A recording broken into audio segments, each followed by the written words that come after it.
வேந்தர் டிவி நேயர்களுக்கு அனைவருக்கும் இனிய காலை வணக்கம். யோகம் நல்ல யோகம் நிகழ்ச்சியில் ஒவ்வொரு நாளும் உங்களை சந்திப்பதில் மகிழ்ச்சி. இன்றைய நாளானது பார்த்தீர்கள் என்றால் 4ஆம் தேதி 4வது மாதம் 2017ஆம் ஆண்டு பங்குனி மாதம் 22ஆம் நாள் செவ்வாய்க்கிழமை. மேஷம் முதல் மீனம் வரை உள்ள ராசி நேயர்களுடைய தினப்பலன்களை பார்ப்போம். முதலாவதாக பார்க்கக்கூடிய ராசிக்காரர்கள் மேஷ ராசிக்காரர்கள். பயணங்கள் எல்லாம் அனுகூலங்கள். பூமி சம்பந்தப்பட்ட விஷயத்தில் தைரியமாக முடிவெடுங்கள். கொடுக்கல் வாங்கல் பிரச்சனை ஒரு முடிவுக்கு வரும். நீண்ட நாட்களாக உங்களுக்கு தொந்தரவு கொடுத்திருந்தவர்கள் கூட உங்களிடம் நட்பு பாராட்டி உங்களுக்கு தேவையான விஷயத்தை சேர்ப்பதற்குண்டான அனுகூலமான அமைப்பு. மேன்மக்கள் மூலியமாக சந்தோஷமும் அனுகூலம் ஏற்படுவதை சரியாக முறையாக பயன்படுத்தி கொள்ளுங்கள். அடுத்ததாக பார்க்கக்கூடிய ராசிக்காரர்கள் ரிஷப ராசிக்காரர்கள். கண்டிப்பாக சிறு சிறு விஷயத்திற்கெல்லாம் ஏற்றமும் அனுகூலமும் கண்டிப்பாக ஏற்படக்கூடிய நல்ல நாள். உத்தியோகம் தொழில் நிமித்தமான எல்லா விஷயங்கள் அனுகூலங்கள் காணப்படுகிறது. சிலருக்கு தேக ஆரோக்கியம் மட்டும் பிரச்சனைகளும் சிறு கஷ்டத்தையும் மன கஷ்டத்தையும் ஏற்படுத்தலாம். வார்த்தைகளில் மிக மிக கவனமாக கையாண்டால் எல்லா விஷயமும் உங்களுக்கு இன்முகத்துடன் வரக்கூடிய அமைப்பு. கிரக அமைப்புகள் பல விதத்தில் ஏற்றத்தை ஏற்படுத்தும். பிள்ளைகளுக்கான விஷயத்தில் காணப்பட்ட இந்த சுபகாரிய அமைப்பு நிவர்த்தி காணப்படும். அடுத்ததாக பார்க்கக்கூடிய ராசிக்காரர்கள் மிதுன ராசிக்காரர்கள். யோகத்தின் அளவு பன்மடங்காக உயர்வது. உத்தியோக நிமித்தமாக இருந்த பிரச்சனைகள் நிவர்த்தி ஏற்படுவது. தனிப்பட்ட முறையில் செல்வாக்கு உயர்வதை சரியாக முறையாக பயன்படுத்தி கொள்ளுங்கள். யோகம் அனுகூலங்கள் ஒன்று சேரக்கூடிய காலகட்டத்தை சோம்பல் தன்மையால் அறவே இழந்து கொள்ளாதீர்கள். சுறுசுறுப்புடன் செய்யக்கூடிய பலவித விஷயங்கள் உங்களுக்கு பெரும் புகழையும் பலவிதமான சிக்கல்களிலிருந்து நிவர்த்தியும் காணப்படும். அடுத்ததாக பார்க்கக்கூடிய ராசிக்காரர்கள் கடக ராசிக்காரர்கள். மனசஞ்சலம் அதிகரிக்கக்கூடிய காலகட்டம். தேவையில்லாத நீங்களும் குழப்பி குடும்பத்தினரும் குழப்பி எல்லா விதத்திலும் பெரும் சிக்கலாக்கி விழுவீர்கள். விரயங்கள் அதிகமாக உள்ளதனால் விலை உயர்ந்த பொருள்கள் மற்ற விஷயங்கள் மிக கவனம். அனாவசியமாக ஞாபக மருதியால் தேவையில்லாத குழப்பங்கள் அதிகரிக்கக்கூடிய அமைப்பு. உத்தியோகத்தில் மற்ற விஷயத்தில் தொழிலில் பண விஷயத்தில் மிக கவனம். அடுத்ததாக பார்க்கக்கூடிய ராசிக்காரர்கள் சிம்ம ராசிக்காரர்கள். மனதிற்கு பிடித்த பொருள் சேர்க்கை சந்தோஷம் அனுகூலங்கள். வண்டி வாகனம் புதுப்பிப்பது போன்ற விஷயங்கள் ஏற்றத்தை ஏற்படுத்தி தரும். வீடு போன்ற விஷயங்கள் இடித்து கட்டுவது போன்ற விஷயத்திற்கு தைரியமாக அதற்குண்டான பேச்சுவார்த்தை ஆரம்பிப்பது எதிர்காலத்தில் பெரிய அளவுக்கு அனுகூலங்கள் ஏற்படும். எந்தவித பயணங்கள் காணப்பட்டாலும் அந்த பயணத்தில் தஸ்தாவேஜுகள் முக்கியமான விஷயத்தை மிக மிக கவனமாக பாதுகாப்பது. புது அறிமுகத்தில் கவனம். அடுத்ததாக பார்க்கக்கூடிய ராசிக்காரர்கள் கன்னியா ராசிக்காரர்கள். உத்தியோகம் தொழில் நிமித்தத்தில் இருந்த பிரச்சனைகள் தீர்வதுடன் மேலதிகாரிகள் நம்பிக்கைக்கு பாத்திரமாவீர்கள்.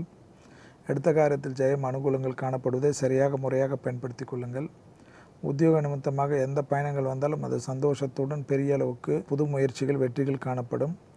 ஏற்கனவே உத்தியோகத்தில் இருந்த அமைப்பை ஒன்றுமே தெரியாத ஒரு விஷயத்தில் புதுமையாக நுழைந்து அதில் பெரிய அளவுக்கு சாதனைகள் செய்யக்கூடிய துடிப்பு ஏற்படும்.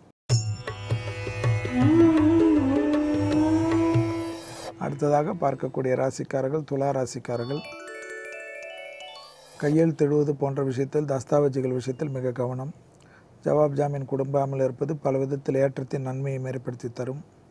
எடுத்துக்காரிய ஜெயம் அனுகூலங்கள் காணப்படுவதுடன் தனிப்பட்ட முறையில் உங்களுக்கு செல்வாக்கு அரசு அமைப்பில் கௌரவங்கள் அரசியல்வாதிகளுக்கு ஏற்றங்கள் எல்லாம் காணப்பட்டாலும் உங்களுடன் இருப்பவர்கள் விஷயத்தில் மிக மிக கவனமாக இருப்பது பல விதத்தில் நன்மை. அடுத்ததாக பார்க்கக்கூடிய ராசிக்காரர்கள் விருச்சிக ராசிக்காரர்கள். விருச்சிக ராசிக்காரர்களுக்கு இன்று சந்திராஷ்டமம் மாலை 9 மணி 2 நிமிடம் வரை காணப்படுவதை கவனத்தில் கொள்க. சந்திராஷ்டிரமம் இருந்தாலும் வெளி வட்டாரத்திலோ உத்தியோகத்திலோ தொழில் அமைப்பிலோ எல்லாவற்றிலும் அனுகூலங்கள் காணப்பட்டாலும் வயிற்று உபத்திரம் வண்டி வாகனத்தில் வித்தைகள் இல்லாமல் இருப்பதும் பிள்ளைகளோட உங்களுக்கும் சாதாரண விஷயம் கோபதாபத்தில் முடிவது மட்டும் கவனம். அடுத்ததாக பார்க்கக்கூடிய ராசிக்காரர்கள் தனுசு ராசிக்காரர்கள்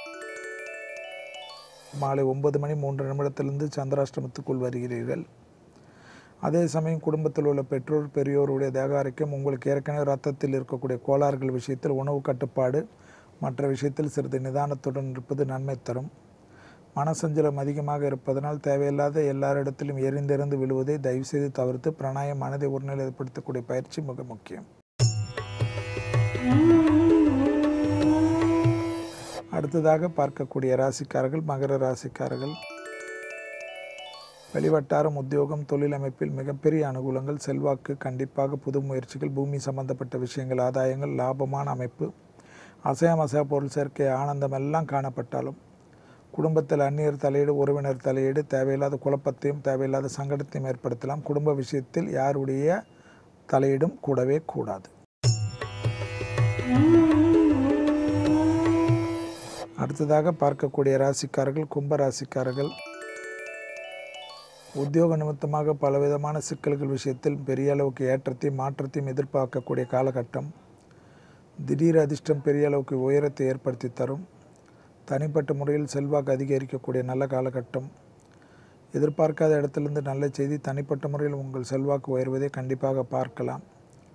புதிய முயற்சிகள் பலரால் பாராட்டப்படுவதுடன் எடுத்த காரியத்தில் ஜெயம் அனுகூலங்கள் கொடுக்கல் வாங்கல் பிரச்சனை ஒரு முடிவுக்கு வரும்.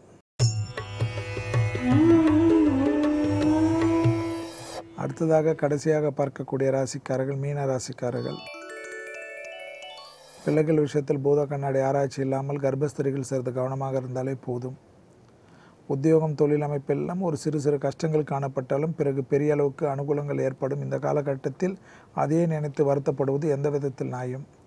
செய்யாத விஷயத்திற்கெல்லாம் தேவையில்லாமல் நீங்களாக குழப்பிக்கொள்வது இது வருமோ அது வருமோ என்று உங்களையும் உங்கள் குடும்பத்தினரை வருத்தப்பட செய்யக்கூடிய அமைப்பு. மிக முக்கியமாக சூரியனின் ஆதிக்கம் உங்கள் ராசியில் இருப்பதனால் நரம்பு சம்பந்தப்பட்ட உபத்திரங்கள் தூக்கமின்மை போன்ற பிரச்சனைகள் பெரிதாக காணப்படும். வேர்வை வளையக்கூடிய அளவுக்கு உடற்பயிற்சி மிக முக்கியம். அருகில் உள்ள ஏதேனும் ஒரு கோயில்களுக்கு சென்றுவிட்டு மனசாந்தி பெறுவது அதைவிட ஏற்றம். மீண்டும் நாளை யோகம் நல்ல யோகம் நிகழ்ச்சியில் சந்திப்பதில் மகிழ்ச்சி. நன்றி, வணக்கம்.